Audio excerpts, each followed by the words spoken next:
વડોદરા શહેર જિલ્લામાં લોકસભા ચૂંટણીમાં વધુને વધુ મતદાન થાય તેવા આશય સાથે જિલ્લા મુખ્ય ચૂંટણી અધિકારીની અધ્યક્ષતામાં આંગણવાડીની બહેનોને મતદાતા જાગૃતતા અભિયાન સંદર્ભે માહિતી આપવામાં આવી।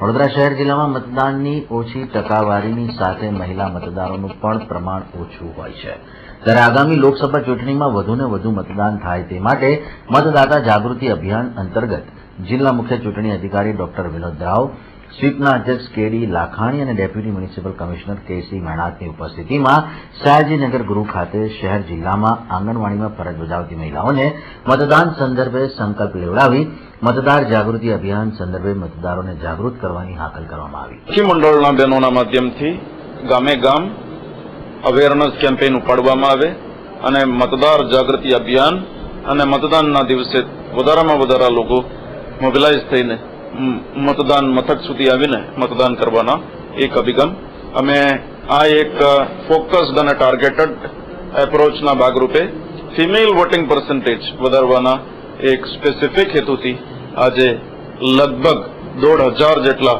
મહિલાઓના આઈસીડીએસ કામગીરી જોનાર જે આંગણવાડી કાર્યકરો છે એમના આજે એક મીટિંગ અને વર્કશોપના આયોજન કર્યા છે। અત્યારે શહેરના 5 વિધાનસભા ક્ષેત્રના આંગણવાડી બહેનોના અને સાંજે બાકી તમામે તમામ વડોદરા ગ્રામ્ય, સાવલી અને વાઘોડિયા આ 3 વિસ્તારના બહેનોના આજે કાર્યક્રમ રાખ્યા છે।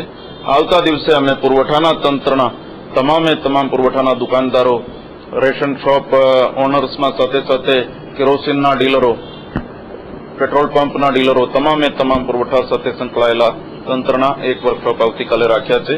અમે વિચારીએ છીએ આવતા દિવસોમાં આ જે સઘન ઝુંબેશના માધ્યમથી વડોદરા જિલ્લામાં વધારામાં વધારે મતદાનના ટકાવારી કરીને એક ઐતિહાસિક રેકોર્ડ સિદ્ધ કરવામાં અમે સફળ બનીશું। બીજી તરફ ચૂંટણી વિભાગની ફ્લાઇંગ સ્ક્વોડ તથા સ્ટેટિક ટીમે પણ સક્રિય થઈ ચેકિંગ હાથ ધરી।